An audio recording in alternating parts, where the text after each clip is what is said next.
Hello friends, welcome back to Rachna's education point. और हम discuss करने वाले हैं ईवीएस पेडागोजी से related important and previous exams में पूछे गए क्वेश्चन आंसर्स को। तो आइए स्टार्ट करते हैं। पर वीडियो स्टार्ट करने से पहले आप सभी जानते हैं आपकी तरफ से एक मोटिवेशन, वीडियो को लाइक करके और सब्सक्राइब करके, और हो सके तो शेयर करना भी ना भूलें। तो स्टार्ट करते हैं। हमारा फर्स्ट क्वेश्चन है, 4 भावी शिक्षिकाओं से कक्षा 5 के विद्यार्थियों के लिए मूल विषय यात्रा पर प्रस्तुतिकरण बनाने के लिए कहा गया। प्रत्येक ने निम्नलिखित नीतियों में से किसी एक पर मुख्य रूप से केंद्रित किया है।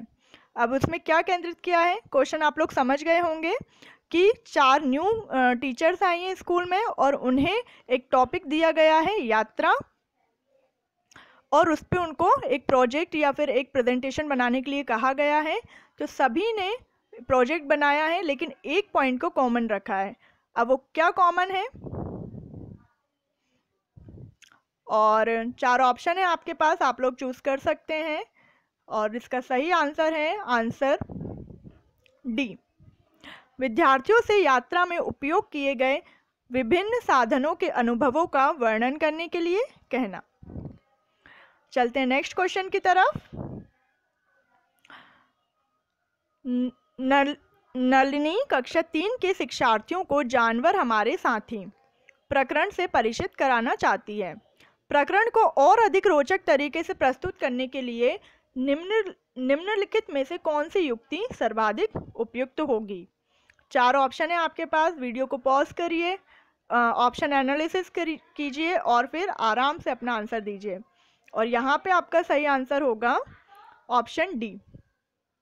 ऑप्शन डी में जानवरों तथा उनकी उपयोगिता पर आधारित फिल्म दिखाना या प्रदर्शित करना। नेक्स्ट है, एक शिक्षक पढ़ाते समय श्रव्य दृश्य सामग्रियों एवं शारीरिक गतिविधियों का प्रयोग करता है। क्यों करता है? क्योंकि ये अधिगम वृद्धि में अधिकतम इंद्रियों का उपयोग करते हैं। नेक्स्ट, दोपहर के भोजन अवकाश के बाद पर्यावरण अध्ययन पढ़ाते समय आप यह पाते हैं कि बच्चे पाठ में रुचि नहीं ले रहे हैं। तो आप क्या करेंगे? अगर मान ली आप शिक्षक बनने वाले हैं और आप इस क्वेश्चन का आंसर बहुत बेहतर तरीके से दे सकते हैं कि अगर बच्चे पाठ में रुचि नहीं ले रहे हैं आफ्टर लंच, तो आप क्या करेंगे? उनको डेस्क पर सिर रखकर आराम करने के लिए कह देंगे, या उनको क्लास से बाहर भेज देंगे कि जाइए खेल के आइए, या फिर जो भी आप पढ़ा रहे हैं उसको तुरंत आप बंद कर देंगे? क्या करेंगे आप? तो इसका सही आंसर हो सकता है ऑप्शन सी। पाठ को रोचक बनाने के लिए बहुआयामी बुद्धि पर आधारित दृश्य श्रव्य सामग्रियों का उपयोग करेंगे। नेक्स्ट, पर्यावरण अध्ययन की पाठ्य पुस्तक में रेलवे टिकट का एक नमूना दिखाना क्या हो सकता है? इसका सही आंसर है ऑप्शन बी। बच्चों को वास्तविक जानकारी से अंतःक्रिया करने का अवसर देता है और साथ में ही अवलोकन की कुशलता का विकास करता है। प्राथमिक स्तर पर, नेक्स्ट क्वेश्चन है हमारा, प्राथमिक स्तर पर मानचित्रांकन सिखाने से शिक्षार्थियों में निम्नलिखित में से किस कौशल को बढ़ावा मिलता है? और इसका आंसर होगा ऑप्शन डी, सापेक्ष स्थिति और दिशा बोध की जानकारी देता है। बढ़ते हैं नेक्स्ट क्वेश्चन की तरफ। निम्नलिखित में से किस शिक्षण विधि में शिक्षार्थियों में योजना बनाने, उनको क्रियान्वित करने और उसका मूल्यांकन करने आदि कौशलों का विकास होता है? किस शिक्षण विधि में होता है? आई होप सबको पता होगा, और सही है प्रोजेक्ट विधि में। प्रोजेक्ट विधि में कोई भी योजना बनाने या क्रियान्वित करने और मूल्यांकन करने सभी का विकास होता है। नेक्स्ट है हमारा, और एक और बात मैं इससे रिलेटेड बताना चाहती हूँ कि ये प्रोजेक्ट विधि किसने बनाई है? तो प्रोजेक्ट विधि किसकी देन है? किलपैट्रिक की। नेक्स्ट क्वेश्चन है हमारा, कक्षा 5 का पर्यावरण अध्ययन का शिक्षण अपने शिक्षार्थियों को सामाजिक असमानता और सामाजिक कुरीतियों, प्रदूषण आदि विषयों पर पढ़ाना चाहता है। निम्न में से कौन सी विधि सबसे ज़्यादा उपयुक्त होगी? इसमें ये बताया गया है कि यहाँ पे ये शिक्षण नहीं है, शिक्षक होगा। कक्षा 5 का पर्यावरण अध्ययन का शिक्षक अपने शिक्षार्थियों को सामाजिक असमानता और सामाजिक कुरीतियों या प्रदूषण आदि विषयों पर पढ़ाना चाहता है। निम्न में से कौन सी विधि सबसे ज़्यादा उपयुक्त होगी, बताइए। और इसका सही ऑप्शन होगा ऑप्शन ए, सहयोगात्मक अध्ययन विधि। सहयोगात्मक अध्ययन विधि इसका सही आंसर होगा। बढ़ते हैं नेक्स्ट की तरफ। भ्रमण विधि की विशेषताएं क्या हो सकती हैं? ऑप्शन पढ़ेंगे आपको वैसे ही समझ में आएगा, और इसका सही आंसर होगा उपरोक्त दोनों। यह कक्षा कक्षीय अधिगम को वास्तविक जीवन की परिस्थितियों के साथ जोड़ती है, और यह विधि शिक्षार्थी को प्रकृति के प्रति आकर्षित करती है।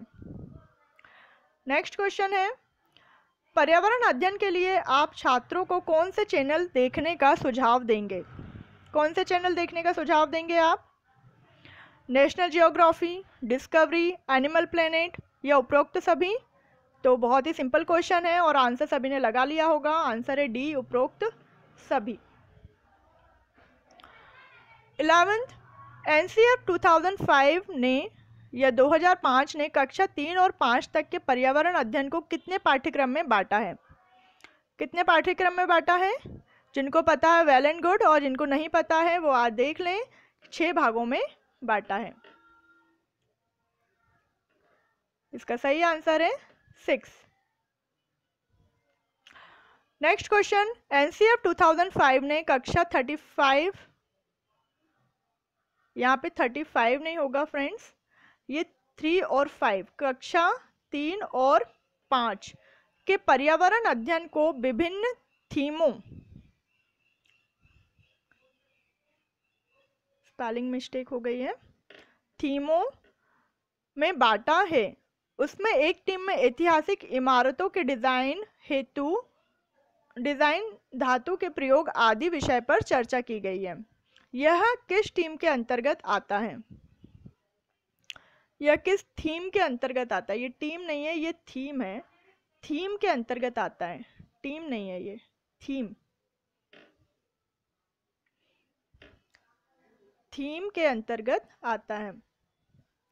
तो इसका सही आंसर होगा ऑप्शन ए, यात्रा। यात्रा के अंतर्गत आता है। मैं आपको क्वेश्चन एक बार फिर से बता देती हूँ, जो कंफ्यूजन है वो क्रिएट हो रहा है बहुत इसमें, कि एनसीईआरटी 2005 ने कक्षा 3 मतलब कक्षा 3 और कक्षा 5 के पर्यावरण अध्ययन को निम्नलिखित थीमों यानी पाठ्यक्रम में बांटा है। उसमें से एक थीम, यहाँ पे है थीम, एक थीम में ऐतिहासिक इमारतों के डिजाइन हेतु धातु के प्रयोग आदि विषयों पर चर्चा की गई है। यह किस थीम के अंतर्गत आता है? तो इसका सही आंसर है ऑप्शन ए, यात्रा। यात्रा के अंतर्गत आता है। तो ये था आज का लास्ट क्वेश्चन फ्रेंड्स, और वीडियो पसंद आया हो तो please like, share and subscribe, और ऐसे ही वीडियोस या ऐसे ही क्वेश्चंस देखने के लिए मिलते हैं नेक्स्ट वीडियो में। तब तक के लिए थैंक यू।